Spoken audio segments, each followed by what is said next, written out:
안녕하세요. 한겨레 논설위원실에서 사회부문을 맡고 있는 안영춘입니다. 오늘은 집 문제에 대해서 말씀드려 볼까 하는데요. 윤희숙 미래통합당 의원의 5분 발언이 화제가 됐습니다. 저는 임차인입니다. 제가 지난 5월 이사했는데 이사하는 순간부터 지금까지 집주인이 2년 있다가 나가라 그러면 어떡하나 하는 걱정을 달고 살고 있습니다. 여러분은 어떻게 느끼셨습니까? 저는 그저 웃음이 쿡하고 나오더군요. 윤 의원은 2주택자였는데 국회의원 되고 나서 한 채 팔고 다른 한 채는 세내주고 자신은 전세를 얻어 산다고 하죠. 임차인의 위치가 워낙 낯설었던가 봅니다. 오랜 임차인으로서 감히 조언을 드리자면 그런 걱정 안 하셔도 됩니다. 자기 집 있는데 뭔 걱정입니까? 국민 절반인 진짜 임차인들도 이사 첫날부터 곧바로 2년 뒤를 걱정하지 않습니다. 일단 안도의 한숨을 내쉬죠. 제가 보기엔 고양이 쥐 걱정하는 모양새인데 그런데도 윤 의원 발언에 레전드 연설이라는 극찬이 잇따르고 있습니다. 집 문제와 관련해서 국회의원들에 대한 국민의 기대치가 얼마나 밑바닥인지를 보여주는 일면이 아닐까 싶습니다. 국회의원들이 대체로 집부자라는 건 오래전부터 누구라도 알던 사실이죠. 그래도 숫자가 보여주는 묘미가 있습니다. 한번 살펴보죠. 경실련이 지난 6월 21대 국회의원 부동산 소유 현황을 발표했습니다. 미래통합당 의원 1인당 평균 부동산 재산은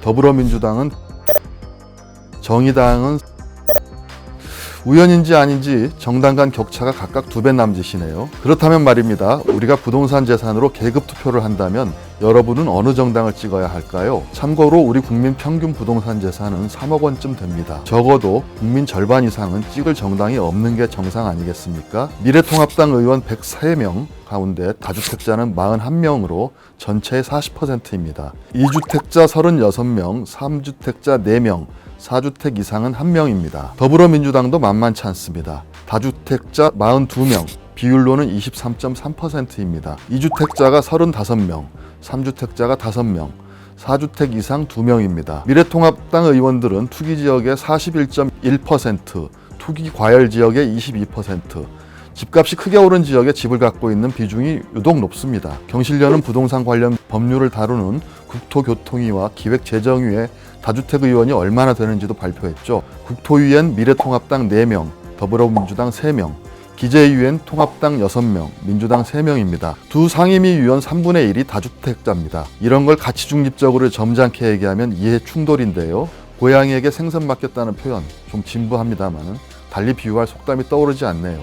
고양이에게 생선을 맡기면 어떤 일이 벌어지는지를 잘 보여주는 사례가 여럿 있습니다. 그 가운데 하나만 살펴보죠. 국토위 소속인 박덕흠 미래통합당 의원 사례입니다. 박 의원은 서울 강남과 송파 등에 아파트 3채를 갖고 있고 부동산 재산 총액이 신고가로만 288억 원입니다. 박 의원은 19대부터 21대까지 내리 3번이나 국토위에 배치됐습니다. 얼마 전 MBC 스트레이트 보도를 보면 박 의원은 2014년 12월 국회가 분양가 상한제 폐지, 재건축 초과이익 환수 3년 중단, 재건축 조합원 3주택까지 허용하는 이른바 부동산 3법에 찬성표를 던졌습니다. 법안 통과 뒤 강남발 아파트값 폭등이 시작되죠.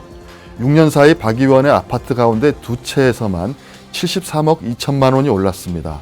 박 의원은 MBC 스트레이트에 대고 이렇게 말합니다. 나도 손해다. 평생 살 집인데 세금만 더 내고 집값 올라서 화가 난다. 지난 총선을 앞두고 그는 미래통합당의 부동산 공약을 직접 발표하기도 했습니다. 세 번째로 분양가 상한제 폐지, 급격한 공시가격 상승을 막아서 세금 폭탄을 제거하겠습니다. 각종 규제지역 해제 조건 완화를 하겠습니다. 이제 질문을 바꿔보죠. 문재인 정부는 과연 이명박 박근혜 정권 때문에 지금 집값을 잡지 못한 걸까요? 우선 2014년 12월 부동산 3법 개정 때 지금의 더불어민주당 전신인 새정치민주연합은 당론으로 이 법안 개정들을 찬성했습니다. 과연 집값 폭등에 미래통합당 잘못만 있을까요? 그리고 국토위와 기재위 위원들 잘못만 있을까요? 이해 충돌의 문제는 여야 가릴 것 없이 국회 전체에 해당되지 않을까요? 저들 모두가 생선을 앞에 둔 고양이 아닐까요? 문재인 정부는 3년 넘게 집값 잡겠다면서 22차례나 대책을 내놨습니다. 그러고도 청와대 참모들, 더불어민주당 의원들, 정부 고위 관료들의 다주택 문제 하나 해결하지 못하고 있습니다. 특히 치명적인 실수가 있었습니다. 다주택자들에게 온갖 특혜를 줘서 임대사업자 등록을 하게 한 거죠. 이쯤 되면 미필적 고의라는 의심마저 듭니다. 왜 그랬을까? 저는 문재인 정부가 집값 문제를 진짜 생존권 문제로 보지 못하기 때문이라고 생각합니다. 몇 해 전 제가 사는 넓고 좁은 아파트 단지에 갭 투기꾼들이 몰려들어서 수십 채씩 사들였습니다. 그 바람에 집값이고 전셋값이고 폭등했습니다. 저는 갑자기 살던 집에서 쫓겨났습니다. 이 정부 사람들 눈에는 그들이 선량한 사업자로 보일지 모르겠지만 집 없는 사람에게는 생존권을 위협하는 약탈자일 뿐입니다. 생존권 문제는 생존권 문제답게 다뤄야 하지 않을까요? 오늘 아침 출근길에 보니 저희 아파트 입주자 대표회의에서 이런 현수막을 걸어놨더군요. 허위 매물 아웃, 중복 매물 아웃, 미끼 매물 아웃, 알아보고 집 내놓고 물어보고 집 내놓자. 이 외지고 넓고 작은 아파트 단지에서도 대놓고 집값 담합이 이루어지고 있는 겁니다. 부동산 중개인이 그러더군요. 이 아파트 집주인은 최소 30%가 갭 투기꾼이라고요. 대한민국의 부동산은 만인대 만인의 약탈과 노름판이 된 지 오래입니다.